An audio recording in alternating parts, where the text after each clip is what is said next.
Эшектин эмгеги адал, өзү арам дегенде эле болду. Хоолорчу байкуштар, карагылачы. Болбосо ар бирибиздин үйүбүзгө келип жок дегенде бирден жолу кызмат кылып кеткен да. Ошол үйүбүзгө бараткан жолду дагы шагылын төшөп кеткен ушул хоолор да. Могу жолду салган хоолор. Анан айрым сынчылар чыгып атпайбы, жан баштап креслого жатып алыпчы. Эшеги сайдан өткөндөн кийин да, өзү үй жайлуу болуп алгандан кийин башкаларга үй жайлуу болушун каалабаган бир адамдар бар да. Ушундай өзүмчүл, ачкөз адамдар коомчулукка чоң зыян алып келет да. Эми мындай эле пример келтирейин. Могу ар бир техникада жок дегенде 2-3 адам иштейт да. 2 адам бери дегенде иштейт. Моунча техниканын азыр жумушчулары 5000ге жакын да. 5000 деген адам өзүнүн үй бүлөсүн, бала чакасын, ата энесин багышат. Алар менен кошо эсептегенде 20 000 деген адам бүгүнкү күндө жумушсуз азыр отурат да. Макул эми, алда калды.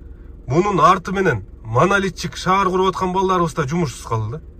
Алар 20 000 деген адам, шаарда монолит менен иштеп аткан адамдарыбыз, жигиттерибиз. Булар эми болбосо могу хоого гана чектөө киришкен да.